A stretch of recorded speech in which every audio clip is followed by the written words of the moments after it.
Pense com a sua própria cabeça, não com a cabeça dos outros, e assim a gente começa mais um Neurotônico. Hoje vamos falar sobre questões tributárias, enfim, vai ser um papo bastante interessante com a minha convidada de hoje, Carolina Brasil. Seja muito bem-vinda, Carolina.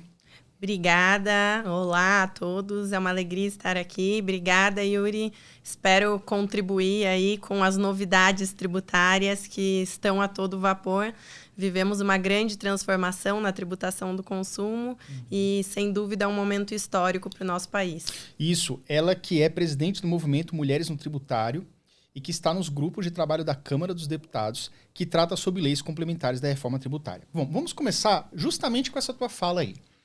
A gente sabe que no Brasil parece que é uma questão meio ímpar, não sei se outros países são assim também, mas no Brasil a gente não tributa apenas a renda, a gente tributa o consumo. E um gráfico que me chamou muita atenção essa semana foi o seguinte: geralmente as pessoas costumam ver aquelas propagandas dos anos 90, né? Que o carro custava 11 mil, 15 mil reais, sei lá, um pacote de arroz custava 1,50. E aí as pessoas falam assim, mas na época o salário era tanto. E eu acho que isso é uma falácia tributária, você vai me explicar. Por exemplo, na época o salário, você precisava de 10 salários para comprar tal produto, hoje você precisa de 5 salários. Então, na verdade, nós estamos ganhando mais. Só que aí vem uma questão. Nos anos 90, você começava a pagar imposto de renda com 8 ou 9 salários mínimos e agora com menos de 2 você já está pagando. Então, o que você pensa sobre isso, sobre essa questão tributária do Brasil? Ela é justa? O primeiro ponto que é importante contextualizar é que nós vivemos um momento histórico e que essa é uma causa que interessa a toda a sociedade, porque todos nós, cidadãos, somos pagadores de tributos, direta ou indiretamente. Não só o tributo sobre a renda, como o tributo do consumo. Quando nós vamos a um supermercado comprando um arroz, quando nós compramos um carro, tudo isso tem a carga tributária. E pela primeira vez no Brasil, nós vemos que os brasileiros, todos os cidadãos, porque o direito tributário é complexo, eles entenderam não o sistema tributário como um todo, porque nem nós tributaristas conseguimos entender por completo, mas eles entenderam que a complexidade do sistema tributário é nociva para a nossa economia, é nociva para o desenvolvimento do nosso país.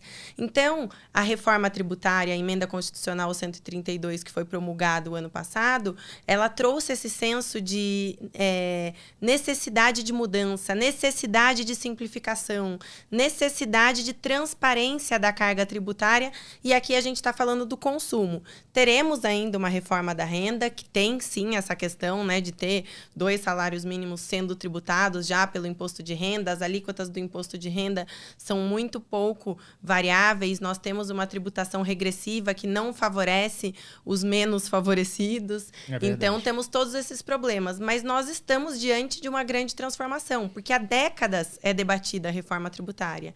E hoje ela virou um fato. Então, a reforma tributária sobre o consumo, ela já é um fato. Hoje nós temos PIS e COFINS, que incide sobre o faturamento, o ICMS, que incide sobre a circulação de mercadoria e transporte interestadual e intermunicipal, e o Imposto sobre Serviços, que é o ISS. Então, hoje nós teremos um IVA, que é um Imposto sobre Valor Agregado, que é uma tributação mais parecida com a maioria dos países desenvolvidos e que visa trazer essa similaridade e essa simplificação, inclusive para trazer investimentos para o nosso país. E teremos um IVA dual, devido ao nosso pacto federativo, para respeitar aí a autonomia de estados, municípios e separar o da União. Então, teremos CBS substituindo PIS e COFINS, que será da União, e IBS substituindo o ISS, que é municipal, e o ICMS, que é estadual. Teremos também a criação de um novo imposto, que é um imposto seletivo, que ele incidirá só sobre produtos nocivos à saúde e ao meio ambiente. O IPI ele será extinto, exceto para os produtos que são industrializados na Zona Franca de Manaus, para manter a competitividade daquela área. Então, temos aí grandes transformações na área tributária. O Mulheres no Tributário, com muita alegria, coordenou 6 grupos de trabalho perante a Frente Parlamentar do Empreendedorismo e a coalizão de 26 frentes parlamentares, porque o que ocorre? A emenda constitucional, que alterou a Constituição, ela foi promulgada o ano passado. E o governo formou os grupos de trabalho para a regulamentação das leis complementares, que vem os detalhes, a instituição dos novos tributos, com todos os detalhes, apenas com a participação do Estado. Sem a participação da sociedade e sem a participação das empresas. Então, as frentes parlamentares, vendo esse movimento, não se sentiram justas, porque nós, pagadores de tributos, não estávamos no debate. Né? Pois é. E isso foi um movimento muito inteligente, muito democrático, que proporcionou a todos nós aí a participação e colocando os pontos críticos também, né? Porque no final o objetivo é o mesmo, é trazer desenvolvimento, é trazer crescimento para o nosso país. Só que a gente sabe que os detalhes e que a regulamentação, se ela não vier adequada, ela vai inviabilizar a atividade econômica do nosso país se a gente aumentar excessivamente a carga tributária, que já é alta. Sim. Como que surgiu o movimento, o projeto Mulheres no Tributário? Como é que Mulheres no Tributário foi fundado por mim, Carolina Brasil, Francine Fachinello, que é do Sul, é de Santa Catarina, e temos a nossa diretora executiva, Camila Tapias, em São Paulo. É um movimento que visa agregar mais mulheres para a área tributária. Eu já tinha um grupo de networking feminino.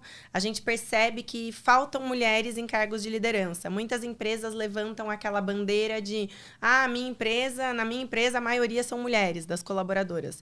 Mas aí você vai para os cargos de decisão, esse número cai drasticamente. Entendi. E a mesma coisa nos tribunais superiores. A gente viu um movimento agora no STF, que nós lamentamos muito. A ministra Rosa Weber se aposentou e entrou o ministro Dino no lugar. E ali seria necessário outra mulher, né? Nós temos 11 ministros no Supremo Tribunal Federal agora, né? E agora só uma mulher, só a Carmen Lúcia.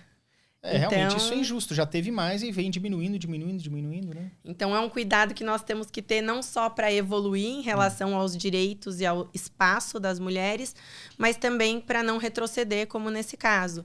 E na política, aqui em Brasília, especialmente, né, nós estamos direto aí na Câmara dos Deputados, participando das audiências públicas agora da regulamentação da reforma, e nós vemos essa necessidade de ter essa representatividade, porque o próprio sistema tributário traz a justiça tributária, como um novo princípio constitucional. E para que a gente tenha justiça tributária, para que exista um Estado democrático de direito de fato, nós precisamos de igualdade de gênero também. Concordo. E nos cargos de decisão. Porque as leis elas estão sendo elaboradas por homens. As mulheres são poucas. E você acha que a mulher ela acaba sofrendo mais com essa questão tributária? Você acha que existe algum tipo de injustiça que possa estar afetando?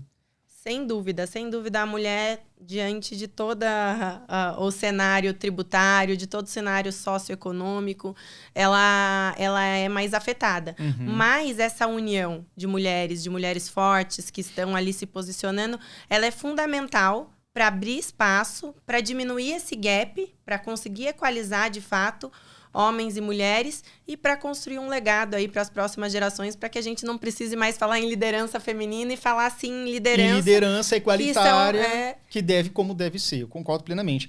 Carolina, vamos lá. As pessoas querem saber, primeiro, vai ser criado um novo imposto. Tá vendo? Já vai criar mais um imposto. Mas, na verdade, ele vai substituir outros, né?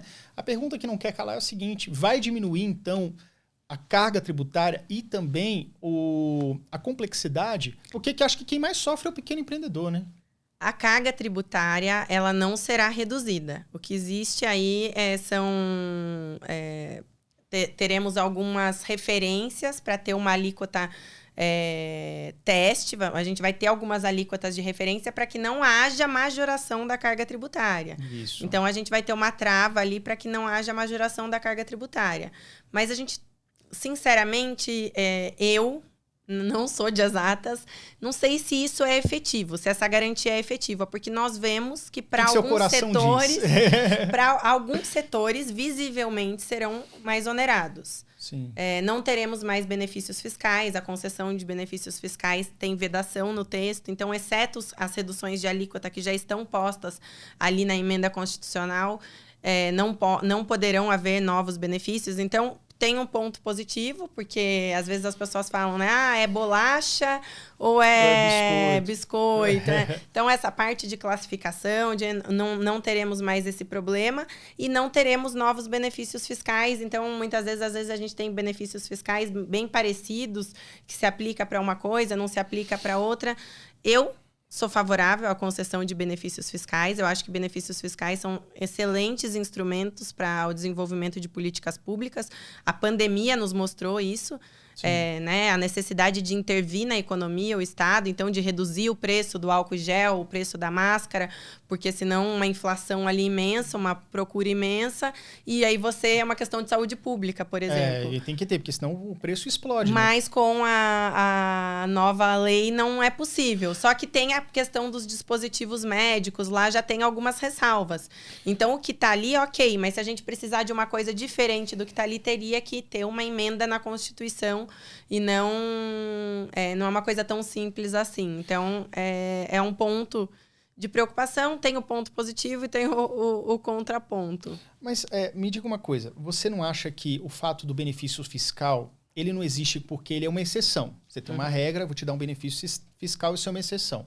Isso não cria um pouco mais de confusão na cabeça do povo? Por exemplo, assim, não, então, porque agora não se vende mais sorvete por aí. Você vende uma sobremesa láctea. Porque sobremesa láctea entra o leite, que é uma matéria, é um item essencial da cesta, e ele é tributado. Você parece ter uma redução de 9% no imposto do sorvete agora, se você chamar ele de sobremesa láctea. E isso é um benefício fiscal. Não deveria ter uma regra que facilita e que torna tudo mais igual e fica mais fácil você representar ali? É que isso faz parte do que as pessoas gostam de chamar aí na internet hoje em dia do manicômio tributário. Porque, na verdade, isso não é um benefício fiscal. É que como nós temos diferentes alíquotas e diferentes classificações, as pessoas se utilizam disso como se fosse uma espécie de benefício fiscal. Na prática, acaba sendo. Na prática acaba sendo, mas não é bem isso. Mas não é isso. E aí, essas distorções, o novo sistema tributário corrige. Porque nós teremos alíquotas uniformes. Tudo bem, cada estado vai ter sua alíquota, cada município vai ter sua alíquota, mas serão alíquotas uniformes para bens e serviços. Então, exceto as reduções que já tem no texto, dispositivo médico, itens para pessoa com deficiência, eu vou aplicar aquela redução, mas a alíquota é uniforme. Então, se eu tenho uma água com gás e uma água sem gás, essas questões que a gente tem hoje, o sorvete tem leite ou não tem leite. Então, essas questões, elas acabam e isso, de fato, acaba diminuindo a complexidade. O outro ponto que também diminui a complexidade é que hoje nós temos aí entre IPI, ICMS e ISS... ISS não, IPI, ICMS, PIS e COFINS, diferentes critérios para acreditamento. Então, PIS e COFINS eu posso me creditar de acordo com a decisão do STJ de tudo que é essencial e relevante. ICMS eu posso me creditar e não posso me creditar do que é uso e consumo. IPI é um imposto que restringe muito o crédito, precisa estar ligado ali ao produto. Então, e isso tudo causa muita litigiosidade tributária. Sim. E o litígio tributário, ele custa caro para o Estado e custa caro para o contribuinte, né?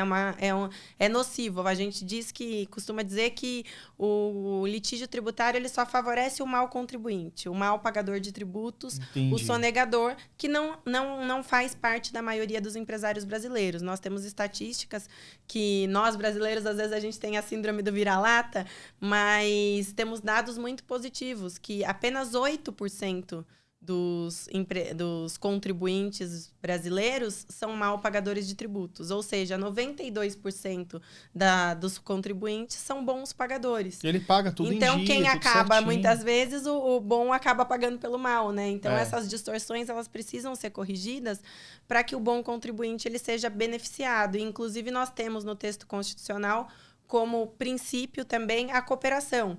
Ou seja, quebrar esse paradigma também de fisco versus contribuinte, do leão correndo atrás do contribuinte, porque nós temos que acabar com políticas meramente arrecadatórias. Nós temos que, de fato, usar o tributo para financiar a sociedade, para a sua função, para trazer os direitos fundamentais e não de forma meramente arrecadatória, de forma a aplicar a legislação e com justiça tributária. Carolina, me diga uma coisa. Por que você acha que até hoje não saiu a reforma tributária? Você acha que a reforma tributária está em constante reforma? Porque eu sei que vocês ajudaram bastante junto na frente parlamentar, mas a impressão que me dá é que agora vai, isso já tem uns 10 anos ou uns 20 anos e parece que não vai nunca. Como é que está o panorama hoje da reforma tributária? Eu acredito que sempre houve muita divergência de opinião na academia, entre os especialistas. Natural, porque nosso sistema tributário é complexo, é natural que haja essas divergências. Eu acho que ao longo da história também houve falta de interesse político, houve receio.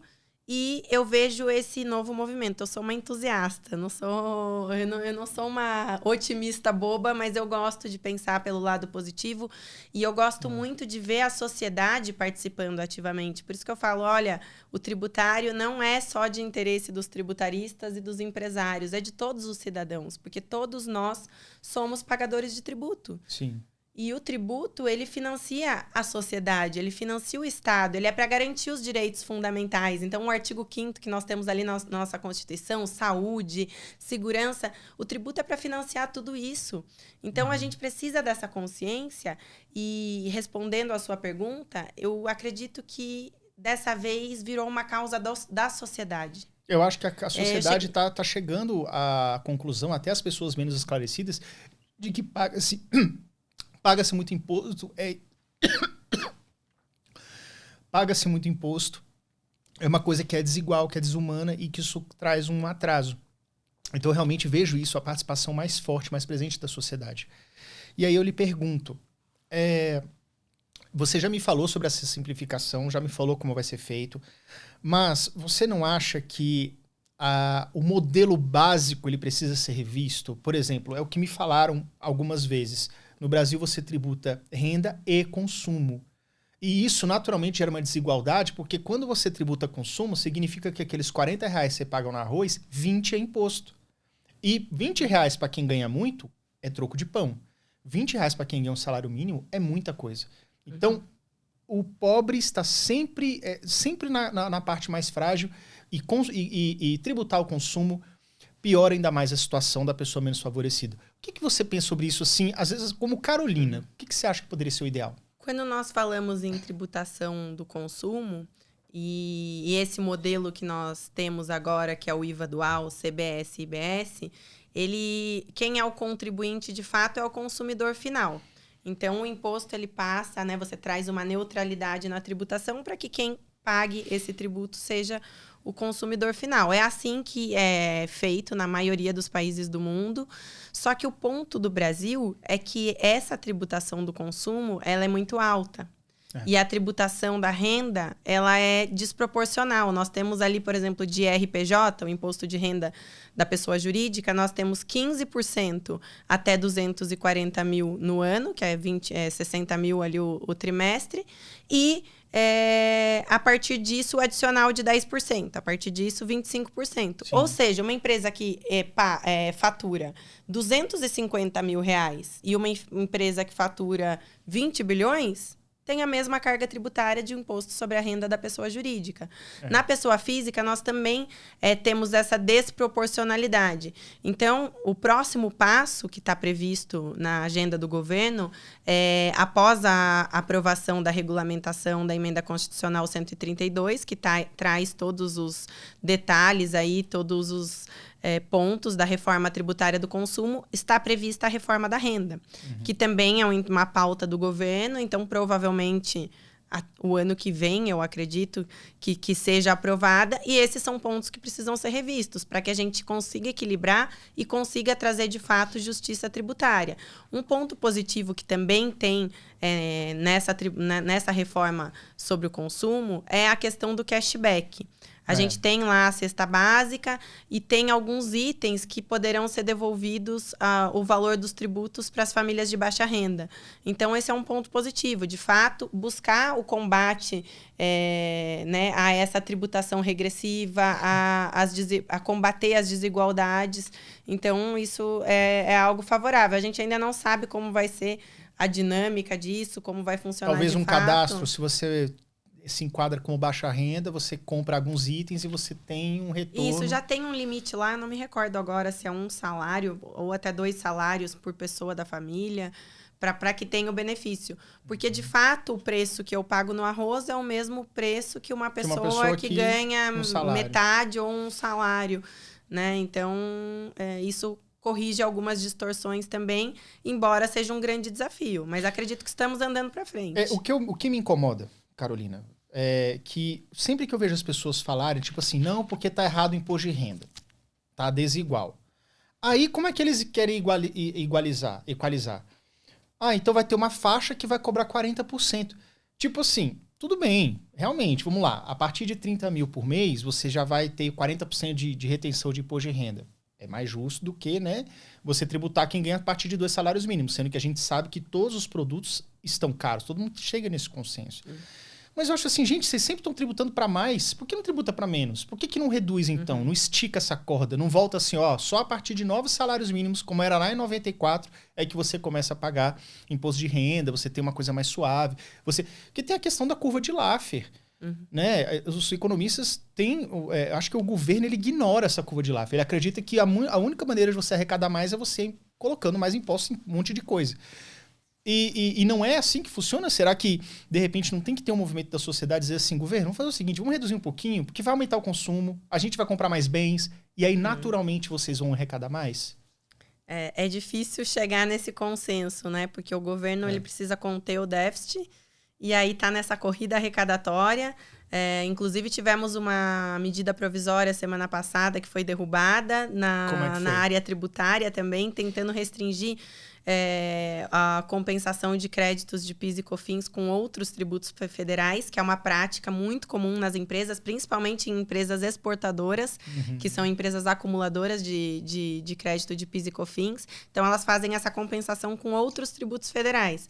Foi um absurdo no meio de uma reforma tributária, vimos que foi na calada da noite, mas isso foi derrubado e a sociedade está participando. As frentes parlamentares se reuniram, falaram sobre isso, reprovaram a conduta, e aí essa MP ela foi derrubada.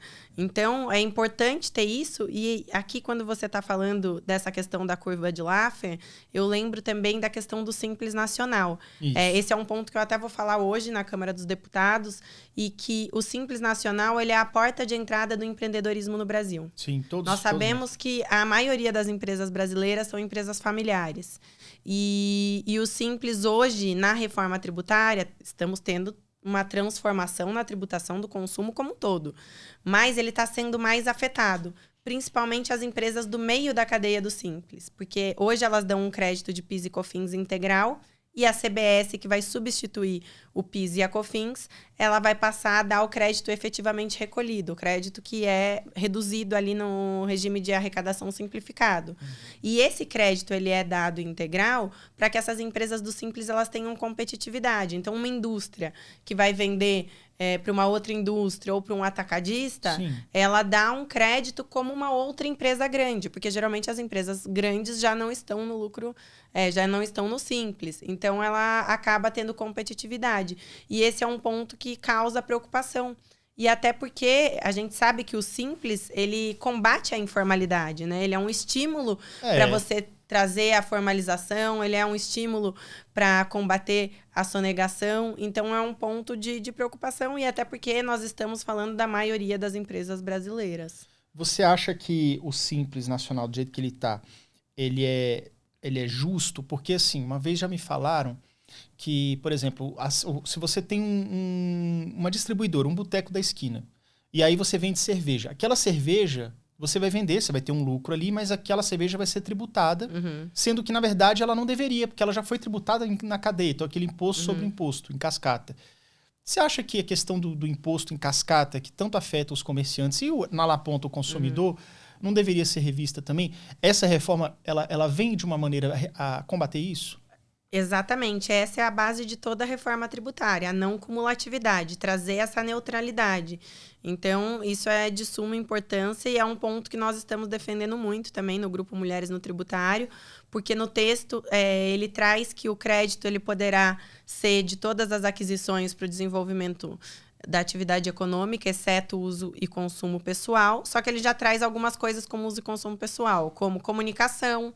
A gente sabe que a comunicação, em muitas empresas, ela é essencial.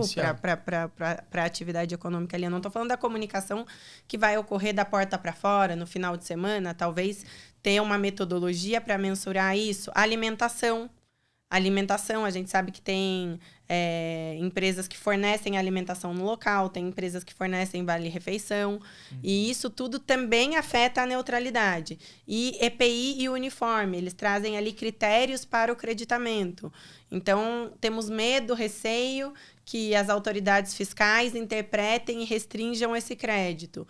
Então, tudo isso são pontos que trazem a neutralidade e a não cumulatividade. E esse efeito em cascata também. Porque eu tenho que pegar da minha aquisição, pegar o crédito do que veio aqui e só somar e pagar a diferença do que vem aqui e passar isso para o meu consumidor. Seja ele consumidor final ou seja no meio da cadeia, até ir repassando, até chegar plenamente ali no consumidor final.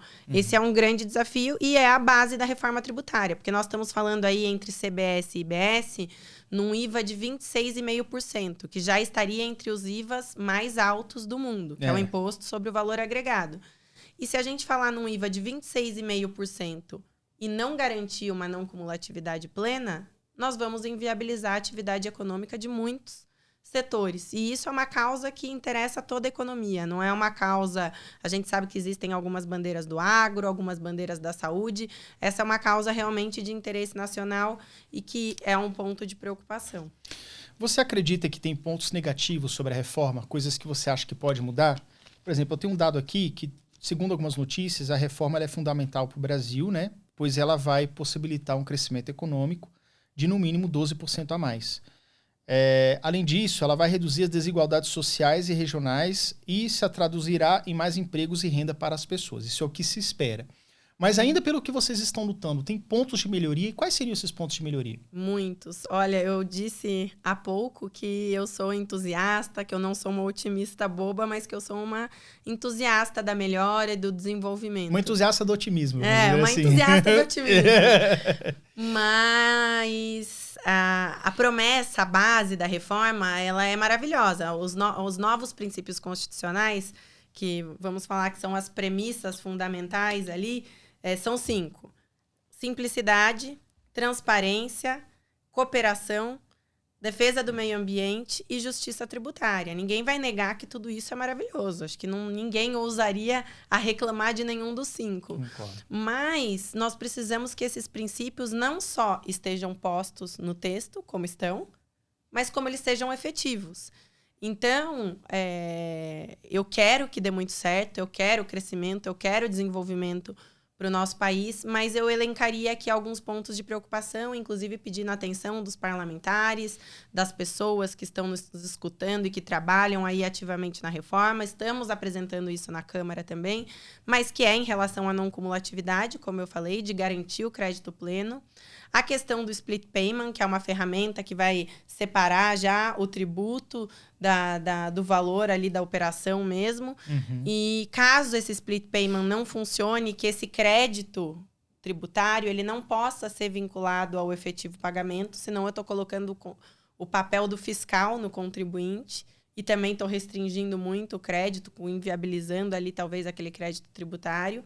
A questão dos saldos acumulados, dessas empresas que ficam com saldos credores acumulados. Nós temos uma previsão no texto de devolução em até 75 dias. É ótimo, perto do que a gente tem hoje, é caótico esse cenário no nosso país. Então, é muito positivo. Mas caso esses 75 dias não funcione, que eles possam ser compensados com outros tributos, porque não é essa a previsão que nós temos hoje. Outro ponto é o imposto seletivo, que vai incidir sobre produtos nocivos à saúde e ao meio ambiente. Temos lá bebidas açucaradas. Acho que ninguém vai discordar se o objetivo é trazer consciência para a nossa população, trazer saúde, de que são nocivas à saúde mesmo. Mas tem um ponto ali que eu discordo, que são os veículos, por exemplo. Os veículos terão a incidência do imposto seletivo, exceto os veículos ecologicamente corretos, digamos assim, que os veículos elétricos, por exemplo. Só que nós sabemos que... Há quem discorde, né? Que elétrico polui até mais, mas ok. O meu ponto é que o veículo, do ponto de vista do meio ambiente, o princípio acaba sendo não aplicado, porque não é eficiente. Eu posso rodar 1.000 quilômetros por dia e você pode rodar 10 e a gente ter o mesmo carro. Eu estou tributando o carro, eu não estou tributando o combustível. Entendi, exatamente. No imposto seletivo. E, do ponto de vista de justiça tributária, que também é um novo princípio constitucional, ele é totalmente contrário. Porque o carro elétrico hoje, ele é muito mais caro do que um carro a combustão. Então, esses são pontos que trazem aí preocupação. E, por fim, estamos falando de um IVA dual. Não temos um IVA único, como em alguns países da Europa, por exemplo, pelo nosso pacto federativo. Então, IBS e CBS, irmãos gêmeos separados na maternidade pelo nosso pacto federativo, CBS da União e IBS dos estados e municípios. Se estamos falando em simplificação, precisamos de uma interpretação única. Uhum. Eu não posso ter uma interpretação tributária de que vai incidir aqui, não vai incidir e não ter essa mesma aplicação para a CBS. Então, nós pleiteamos muito essa necessidade de integração, de cooperação entre os entes tributantes, entre as fiscalizações, para que a gente consiga uma interpretação única. E, em último caso isso não seja mesmo possível, que não haja autuação do contribuinte, até pelo princípio da cooperação também, que não haja autuação do contribuinte enquanto não houver uniformização dessa interpretação, senão a gente vai voltar à loucura tributária de antes. É azul ou é rosa? A CBS é rosa, o IBS não, mas é azul. eu sou daltônico. Aí qual que eu vou aplicar, né? Então, pelo princípio da boa-fé do contribuinte, que ele não seja autuado. Princípio da boa-fé. E não fica dependendo de CARF, de órgãos para fazer esse tipo de julgamento, né? Eu sei que, nosso tempo tá bem curtinho hoje, mas eu quero trazer uma reflexão aqui. Tem coisa, cara, que não dá. Eu acho que o povo, ele acaba espanando. Existia um negócio de reserva de mercado no final ali dos anos 80, finalzinho do período militar e tudo, que a gente sabe que foi horrível.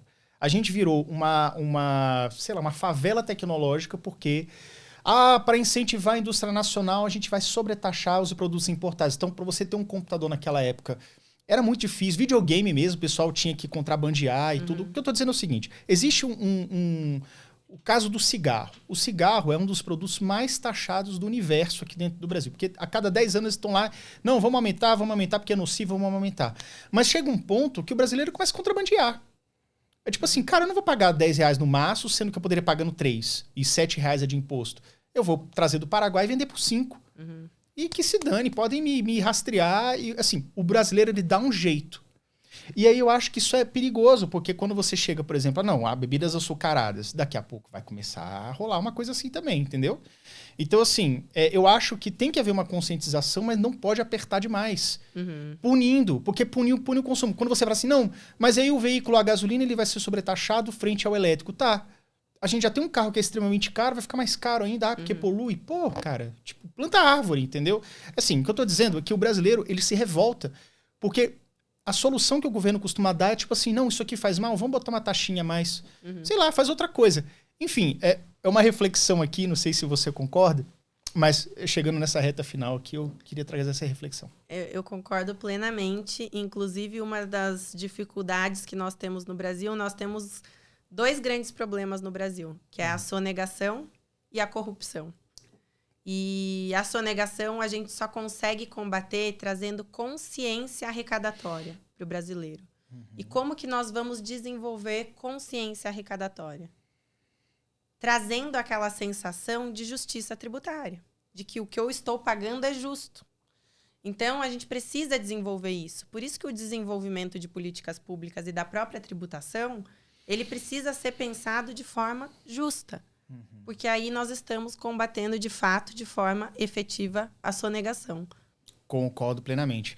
E por último aqui, o que você acha que ninguém está falando da reforma tributária, mas deveria? Que a mídia não está falando, mas você acha que é o cerne, que é o calo que você tem que pisar. O que você acredita? Bom, acredito que, como eu falei, a não cumulatividade e a questão da fiscalização. Isso. Hoje, a tributação ela é na origem.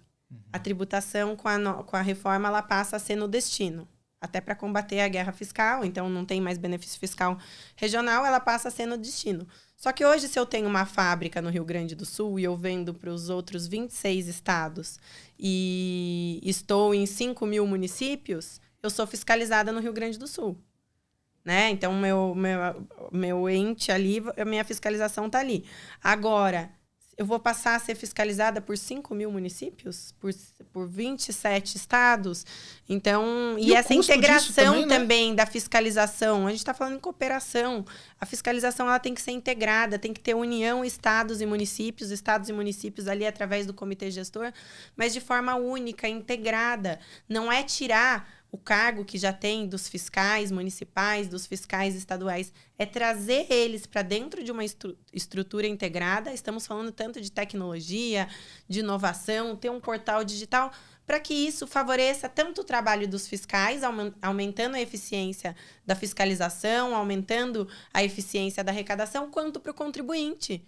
Né, que vai entregar os documentos ali uma única vez, que vai ser fiscalizado uma única vez, e traz essa sensação até de organização e de cooperação mesmo, que é a base aí que tem que ser estabelecida em toda a fiscalização e contencioso dessa reforma tributária.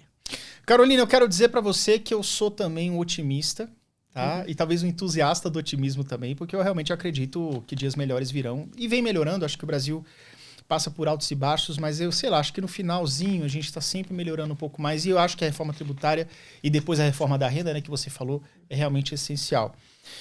Carolina, todas as pessoas que vêm ao Neurotônico, ao final eu peço que você deixe uma mensagem para quem está assistindo a gente. O que você gostaria de falar de coração para quem está assistindo? Qualquer coisa, sua câmera aqui. Gostaria de convidá-los Gostaria de convidar a todos para a participação ativa dos processos legislativos, para que haja, de fato, a construção de um futuro que tenha a cara da sociedade. E que eu costumo dizer que quem não luta pelo futuro que quer, tem que aceitar o futuro que vier. Então, que é muito importante, para mim é muito gratificante como cidadã, como jurista, estar participando desse movimento.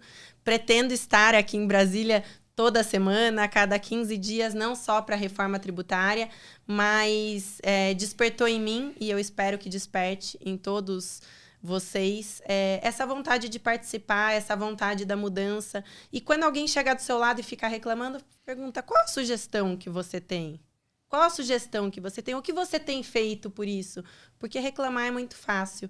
E eu acho que nós estamos num momento muito especial e que podemos construir um futuro melhor juntos. Excelente, ó, então entre em ação, para de reclamar e vamos ajudar também, vamos cobrar. Isso aí, vamos à luta. Isso, vamos à luta, tá? Carolina, eu quero agradecer muito, tá, a sua participação. Eu sei que seu tempo é corrido, que você tá aqui lutando, né, e conseguiu esse espacinho pra gente conversar. Eu que agradeço, Yuri, foi excelente estar Foi aqui excelente com você. E é um assunto de suma importância, e futuramente também a gente desenvolvendo esse assunto, ele tramitando na Câmara.